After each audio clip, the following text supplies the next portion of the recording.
Good morning, students. Welcome to the MS Excel Revision Part 10. आज हम MS Excel में कुछ और ऐसे पॉइंट्स को क्लियर करेंगे जो पॉइंट्स MS Excel के पॉइंट ऑफ व्यू से इम्पोर्टेंट भी हैं और जानने ज़रूरी भी हैं। साथ साथ आज ये हमारे MS Excel रिवीजन का पार्ट 10 का लास्ट क्लास है। इट मीन्स यहाँ पर MS Excel हमारा पूरी तरह से फिनिश हो जाएगा और हम इसके बाद अगला टॉपिक स्टार्ट करेंगे। तो स्टार्ट करते हैं MS Excel को और MS Excel रिवीजन का। ये सबसे पहली चीज जो हम जानने वाले हैं वो है कि ऑटो फॉर्मेट क्या होता है। ऑटो फॉर्मेट जैसा नाम से ही क्लियर हो रहा है डियर स्टूडेंट्स, ऑटोमेटिक फॉर्मेट करने वाला। तो ऑटो फॉर्मेट क्या काम करता है हमारे लिए? Auto format is the set of pre defined formats, यानी माइक्रोसॉफ्ट एक्सेल में पहले से बने बनाए कुछ स्टाइल्स, कुछ फॉर्मेट्स, कुछ फॉन्ट डिजाइन, ये सभी चीजें पहले से बनी हुई सेट की हुई रखी हैं that we apply on data, जिन्हें हम अपने डाटा पर अप्लाई करते हैं। इससे हमारा डाटा सुंदर और अच्छा बन पाता है। ऑटो फॉर्मेट की ऑप्शन आपको होम टैब में मिलती है। यहाँ होम टैब से आप ऑटो फॉर्मेट की ऑप्शन को पिक कर सकते हैं। तो चलिए देखते हैं कि ऑटो फॉर्मेट को कैसे यूज किया जा सकता है। माइक्रोसॉफ्ट एक्सेल की तरफ मूव करते हैं डियर स्टूडेंट्स। ये हमारा होम टैब है और इस होम टैब में अगर आप देखेंगे तो यहाँ पर फॉर्मेट एज टेबल की ऑप्शन आपको नजर आएगी।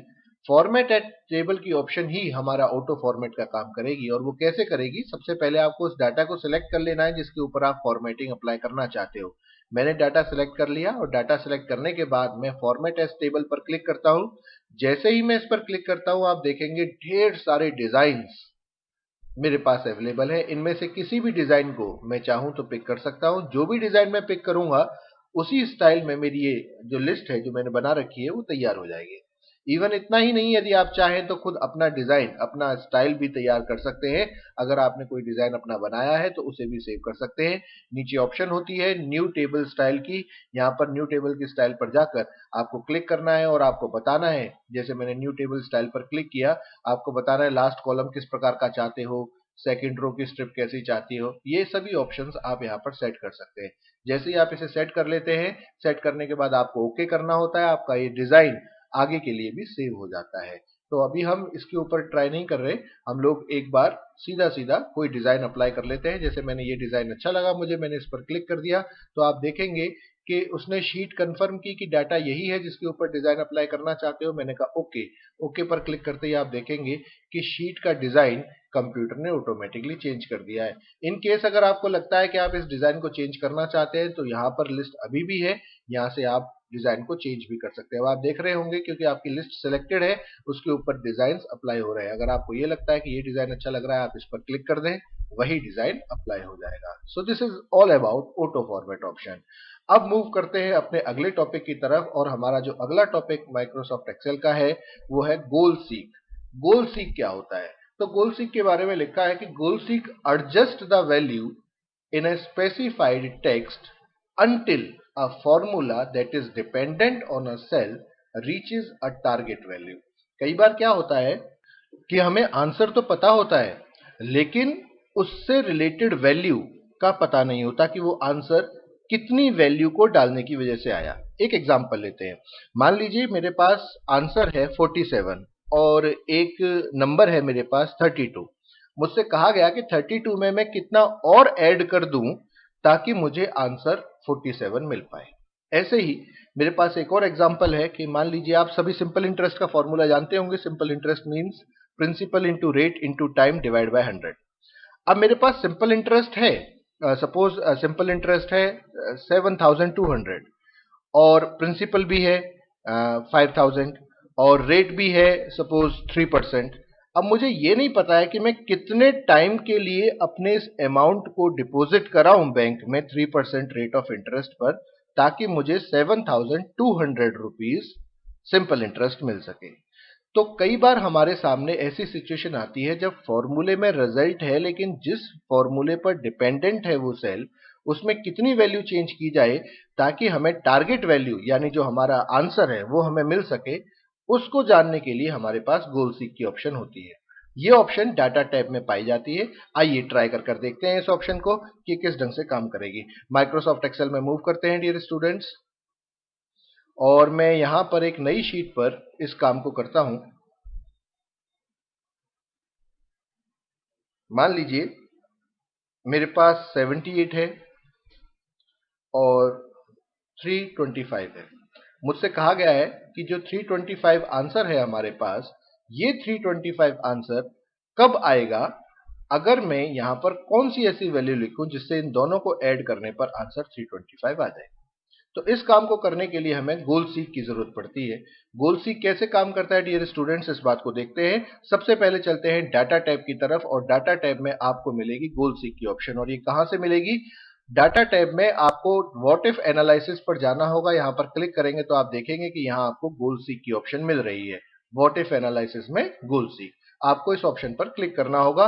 और जैसे ही आप इस ऑप्शन पर क्लिक करेंगे तो आपके सामने एक डायलॉग बॉक्स आ जाएगा, जिस डायलॉग बॉक्स में 3 ऑप्शंस लिखी होंगी। एक सेट सेल, यानी कि किस सेल की वैल्यू आप चाहते हैं चेंज करना। टू वैल्यू, कितनी वैल्यू चेंज करना चाहते हैं। और by changing cell, in cells में से किस सेल पर इफेक्ट पड़े ताकि रिजल्ट उतना बन जाए, उसके लिए बाय चेंजिंग सेल की ऑप्शन है। तो आइए इन तीनों चीजों को एक बार पहले हम सिंपलेस्ट फॉर्मूले से, सिंपलेस्ट तरीके से अप्लाई करके देखते हैं। पहले हम इस पर फॉर्मूला डाल देते हैं। जैसे मैंने यहां पर फॉर्मूला लिख लिया 78 0 और इन दोनों को ऐड करा लिया, इसका सेल एड्रेस प्लस इसका सेल एड्रेस, एंटर। हमारे पास 78 आंसर आ गया है। अब हम चलते हैं गोल सीक ऑप्शन पर। गोल सीक ऑप्शन पर पहले वो पूछ रहा है सेट सेल करें, तो हमारा सेल कौन सा सेट होने वाला है? हम यहां पर चाहते हैं ना कि आंसर जो है वो 325 आना चाहिए, तो मैंने इसे सेट कर दिया। टू वैल्यू, इस जगह 78 की जगह आप कितना आंसर चाहते हैं? मैंने बताया 325 चाहता हूं। बाय चेंजिंग सेल, किस सेल के चेंज होने पर आंसर यहां 325 आना चाहिए? तो हमारा ये दूसरा नंबर है जो हमें नहीं पता है, तो मैंने इस पर क्लिक कर दिया। जैसे ही मैंने ओके किया डियर स्टूडेंट्स, आप देखेंगे कंप्यूटर ने कैलकुलेशंस कर दिया है और बताया मुझे कि यदि यहां 247 कर दिया जाए तो हमारे पास रिजल्ट 325 आएगा। एक बार और ट्राई कर देखते हैं। मैंने यहां पर प्रिंसिपल डाल लिया, है 2000, रेट डाल दिया है 5%, टाइम डाल दिया है 3 इयर्स, और सिंपल इंटरेस्ट कैलकुलेट करते हैं। तो सिंपल इंटरेस्ट कैसे कैलकुलेट करेंगे? इक्वल्स टू लगाया principal into rate into time divide by 100। मैंने एंटर प्रेस किया डियर स्टूडेंट्स, तो आंसर आया 300। मुझसे कहा गया कि मैं कितने साल के लिए कितने साल के लिए पैसा जमा करूं ताकि मुझे सिंपल इंटरेस्ट 1000 रुपीज मिल सके। यानी आंसर में मुझे कितना चाहिए? 1000। चेंज क्या करना है मुझे? टाइम। तो इस कैलकुलेशन को करने के लिए मैं फिर से व्हाट इफ एनालिसिस में गोल सीक ऑप्शन पर जाता हूं, जिसने मुझसे क्वेश्चन किया सेट करिए सेल जिसमें चेंजेस करने हैं, तो मुझे यहां चेंजेस करने हैं। क्या वैल्यू चाहिए मुझे यहां पर? मुझे यहां 1000 चाहिए। बाय चेंजिंग सेल, किस पर इफेक्ट करना चाहते हैं हम? टाइम पर, कि टाइम कितना हो। तो मैंने टाइम कर दिया, ओके किया। कंप्यूटर ने कैलकुलेशन किया और रिजल्ट दिया कि अगर आप 2000 रुपीज 5% इंटरेस्ट पर 10 ईयर्स के लिए डिपॉजिट कराते हैं तो आपको सिंपल इंटरेस्ट 1000 रुपीज मिलेगा। तो इस प्रकार आप गोल सीक का इस्तेमाल कर सकते हैं डियर स्टूडेंट्स। आइए अब अगले टॉपिक की तरफ मूव करते हैं। गोल सीक के बाद जो हमारा अगला टॉपिक है वो है सॉर्टिंग। सॉर्टिंग क्या होती है डियर स्टूडेंट्स? सॉर्टिंग का मतलब होता है डाटा को अरेंज करना। अरेंजिंग डाटा इनटू असेंडिंग और descending order is known as sorting. यानी डाटा को हम अल्फाबेटिकली या न्यूमेरिकली या डेट वाइज कैसे भी असेंडिंग या डिसेंडिंग, आरोही या अवरोही क्रम में, बढ़ते हुए क्रम या घटते हुए क्रम में अरेंज करना ही सॉर्टिंग कहलाता है। कई बार हमें जरूरत पड़ती है कि हमने जो डाटा बनाया हुआ है उसे अल्फाबेटिकली अरेंज कर दें, या कई बार हमें जरूरत पड़ती है कि हम उसे सैलरी वाइज अरेंज कर दें, date of birth wise arrange कर दें। तो डाटा को अरेंज करना सॉर्टिंग कहलाता है। इस ऑप्शन को आप दो जगह से ले सकते हैं। आप डाटा टैब में से भी यूज कर सकते हैं इस ऑप्शन को, और होम टैब में से भी इसे यूज किया जा सकता है। तो देखते हैं कि सॉर्टिंग किस प्रकार से काम करती है। मूव करते हैं माइक्रोसॉफ्ट एक्सेल में, और माइक्रोसॉफ्ट एक्सेल में ये हमारे पास शीट है जिसके ऊपर हम सॉर्टिंग को अप्लाई करेंगे। कैसे अप्लाई होती है सॉर्टिंग ये देखते हैं। मैं चाहता हूं कि सॉर्टिंग कस्टमर नेम पर अप्लाई हो जाए, यानी ये जो नाम हमारे सामने आ रहे हैं ये नाम अल्फाबेटिकली अरेंज हो जाए। तो अल्फाबेटिकली अरेंज करने के लिए हमें क्या करना होगा, आप सॉर्ट की ऑप्शन डाटा टैब में से भी ले सकते हैं, यहां पर है सॉर्ट की ऑप्शन, और चाहे तो होम टैब के अंदर से भी सॉर्ट की ऑप्शन ले सकते हैं। ये रही होम टैब के अंदर सॉर्टिंग की ऑप्शन, दोनों ही जगह पर सॉर्ट की ऑप्शन अवेलेबल है आपके पास। तो आइए डाटा टाइप के अंदर से सॉर्टिंग अप्लाई करें। आपको क्या करना है कि अपना सेल पॉइंटर लिस्ट में किसी भी जगह पर रख देना है, जैसे मैंने यहां पर कहीं भी रख दिया। अगर आप चाहें तो लिस्ट को सिलेक्ट भी कर सकते हैं, अगर नहीं सिलेक्ट करना चाहते तो सेल पॉइंटर को लिस्ट में कहीं पर भी रख दें और उसके बाद सॉर्ट की ऑप्शन पर क्लिक करें। जैसे ही आप सॉर्ट की ऑप्शन पर क्लिक करेंगे, आप देखेंगे कंप्यूटर ने लिस्ट को अपने आप ही सिलेक्ट कर लिया है। आप देख पा रहे हैं लिस्ट सिलेक्ट हो चुकी है। लिस्ट सिलेक्ट होने के बाद आपको क्लिक करना है सॉर्ट बाय पर। जैसे ही आप सॉर्ट बाय पर क्लिक करते हैं तो आप देखेंगे कि यहां पर सभी हेडिंग्स के नेम आ रहे हैं। ये देखिए कस्टमर नेम, शिपिंग कॉस्ट, यहां पर भी सारी की सारी आ रही है। इसमें से आप जिस पर भी सॉर्ट करना चाहते हैं आप उस पर क्लिक कर दें। जैसे मैं कस्टमर नेम पर क्लिक करना चाहता, सॉर्ट करना चाहता हूं तो कस्टमर नेम पर क्लिक कर दिया। इसके बाद उस जो कॉलम आपने सेलेक्ट किया उसमें क्या चीज है, वैल्यूज हैं, सेल का कलर है, फॉन्ट का कलर है, या सेल आइकन, किस चीज को चेंज करना चाहते हैं, सॉर्टिंग किस पर करना चाहते हैं। मैंने कहा वैल्यूज पर करना चाहता हूं। उसने कहा ठीक है, आप ये बताइए कि ऑर्डर कैसा रखना चाहते हैं। आप चाहते हैं अल्फाबेटिकली ए टू जेड हो यानी असेंडिंग ऑर्डर में हो, या जेड टू ए हो यानी डिसेंडिंग ऑर्डर में हो। मैंने कहा असेंडिंग ऑर्डर में करना चाहता हूं, तो ए टू जेड मैंने सेलेक्ट कर लिया और ओके कर दिया। जैसे ही मैं ओके करता हूं डियर स्टूडेंट्स, आपके सामने जो लिस्ट अवेलेबल होगी अब वो अल्फाबेटिकली ऑर्डर में अरेंज्ड होगी। आप देख पा रहे होंगे कि कस्टमर के नेम्स अल्फाबेटिकली अरेंज हो चुके हैं। सेम केस मुझसे कहा गया कि शिपिंग कॉस्ट को डिसेंडिंग ऑर्डर में अरेंज करना है, यानी बड़े से छोटे की तरफ। तो कोई दिक्कत नहीं है, मुझे क्या करना होगा, सॉर्ट पर क्लिक करना होगा।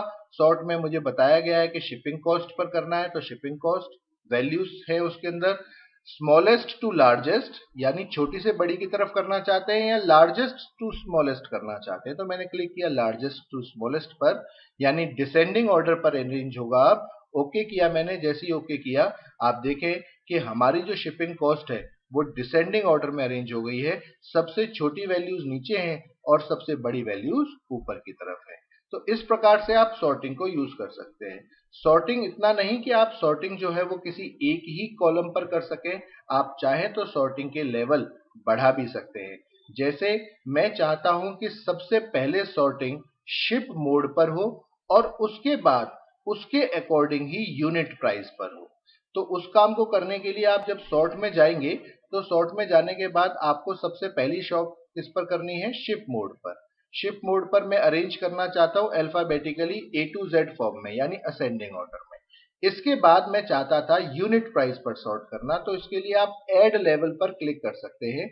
जैसे ही ऐड लेवल पर क्लिक करेंगे आप देखेंगे सॉर्टिंग के लिए एक और जगह हमारे पास आ गई है जिसमें मैं दूसरा कॉलम मेंशन कर दूंगा। उदाहरण के तौर पर यूनिट प्राइस में करना चाहता था तो मैंने यूनिट प्राइस सिलेक्ट कर लिया। इसको भी इसमें स्मॉलेस्ट टू लार्जेस्ट में करना चाहूंगा, मैंने इसे सिलेक्ट कर लिया और ओके किया। तो डियर स्टूडेंट्स आप देखेंगे कि शिप मोड में सबसे पहले डिलीवरी ट्रक ऑप्शन आ गया है, क्योंकि ये अल्फाबेटिकली अरेंज करें तो आप देखेंगे कि ये डिलीवरी ट्रक है और उसके बेसिस पर यूनिट प्राइस पर भी सॉर्टिंग हो गई है। आप डिलीवरी ट्रक देखिए और डिलीवरी ट्रक में देखिए यूनिट प्राइस ये रहे। ऐसे ही एक्सप्रेस एयर में एक ही था तो वो एक ही रह गया। रेगुलर एयर में बहुत सारे थे तो आप देखेंगे कि रेगुलर एयर पर जो सॉर्टिंग हुई है सारे रेगुलर एयर वाले एक तरफ हो गए हैं और उसमें फिर यूनिट प्राइस के ऊपर भी सॉर्टिंग हो गई है। तो इस प्रकार से आप सॉर्टिंग में कितने भी लेवल्स का इस्तेमाल कर सकते हैं यदि आप सॉर्टिंग करना चाहते हैं। तो ये हमारे पास सॉर्टिंग की ऑप्शन थी। चलिए वापस चलते हैं। आज के लिए हम लोग जो सॉर्टिंग तक ही अपना टॉपिक को रख रहे हैं और इसके साथ साथ एक मर्ज और सेंटर एक छोटा सा टॉपिक और है जिसे और जान लेते हैं। मर्ज एंड सेंटर क्या काम करता है। मर्ज का मतलब होता है किसी चीज को मिलाना और सेंटर यानी सेंटर अलाइनमेंट करना। तो मर्ज एंड सेंटर जो ऑप्शन है, it combines and centres the content of the selected cell. जो भी सेल आपने सिलेक्ट किया है उसके सेल्स को कंबाइन कर देगा और उसके कंटेंट को सेंटर में ले आएगा और कन्वर्ट कर देगा उन्हें सिंगल सेल में, एक ही सेल में। कई बार हमें जरूरत होती है कि 4 सेल 5 सेल हम लोग चाहते हैं कि वो सभी एक सिंगल सेल में कन्वर्ट हो जाए। जैसे ये 4 सेल है अलग अलग, इन चारों का अलग अलग यूनिट है मैं चाहता हूं ये चारों के चारों एक बन जाएं, तो इसे करने के लिए मुझे इसे सिलेक्ट करना है। सिलेक्ट करने के बाद होम टैब में मर्ज एंड सेंटर की ऑप्शन मिलेगी, इस पर क्लिक कर देना है। जैसे ही मैं इस पर क्लिक करूंगा आप देखेंगे कि ये चारों के चारों सेल अब एक सिंगल सेल में कन्वर्ट हो चुके हैं, जिसमें आप टाइपिंग करेंगे तो डाटा सेंटर में दिखाई देगा। आपको देखिए मिडल में नजर आ रहा है। तो इस प्रकार से कई बार क्या होता है, हमें ना रिपोर्ट के हेडिंग्स वगैरह देने होते हैं। जैसे मुझे इसका हेडिंग देना है और मैं चाहता हूं अपने स्कूल का यहाँ पर नाम लिखा हुआ है, तो मैंने इन सभी सेल्स को सिलेक्ट कर लिया, मर्ज एंड सेंटर पर क्लिक किया, तो ये सारे सेल सिंगल सेल में कन्वर्ट हो गए। और कन्वर्ट हो जाने के बाद मैंने यहाँ पर लिख दिया S M Hindu senior secondary school Sonipat. तो ऐसा मेंशन करने के बाद आप देखेंगे कि ये बिल्कुल सेंटर में आ गया है और सारा का सारा डाटा मर्ज होकर सिंगल सेल में कन्वर्ट हो चुका है। तो इस प्रकार से आप कहीं पर भी दो सेल्स या तीन सेल्स को सिंगल सेल में कन्वर्ट कर सकते हैं। आपको जितना भी बड़ा सेल का डाटा चाहिए आप सिलेक्ट करें, मर्ज एंड सेंटर पर क्लिक करें, आप देखेंगे वो एक सिंगल सेल में कन्वर्ट हो जाएगा। This is all about merge and centre. कई बार क्या होता है कि हमें दोबारा से वापस ऐसा कैसे ही चाहिए होता है, तो कोई बड़ा इश्यू नहीं है। आपने जिस डाटा को सिंगल सेल में फिर से कन्वर्ट करना है, ये सभी अलग अलग सेल्स में कन्वर्ट करना चाहते हैं, मर्ज एंड सेंटर की ऑप्शन पर ले जाकर ऑफ कर दें। आप देखेंगे कि वो फिर से 4 सेल्स में कन्वर्ट हो गया है। द सेम केस इसे भी मैं चाहता हूं कि ये इंडिविजुअल सेल्स में कन्वर्ट हो जाए, तो आप मर्ज सेल की ऑप्शन को ऑफ कर दें। बस जैसे ही ऑफ करेंगे वो फिर से सिंपल सेल में ही इंडिविजुअल सेल्स में कन्वर्ट हो जाएंगे। तो ये हमारे पास मर्ज एंड सेंटर की ऑप्शन थी। डियर स्टूडेंट्स, आशा करता हूं आपको माइक्रोसॉफ्ट एक्सेल की सभी चीजें समझ आई होंगी। सभी चीजों को आपने क्लियर भी किया होगा, वीडियो को देखा भी होगा और वीडियो को देखने के बाद जाना होगा कि किस प्रकार से हम माइक्रोसॉफ्ट एक्सेल में काम कर सकते हैं। आज का टॉपिक हम यहीं तक रखते हैं। आप अपने इस टॉपिक को माइक्रोसॉफ्ट एक्सेल की अगर कोई वीडियो आपके पास मिस हो गई हो तो आप बताइए, ताकि हम लोग उस वीडियो को दोबारा से भेज सके। कमेंट सेक्शन में उसे मेंशन कर सकते हैं। Thank you and have a nice day dear students.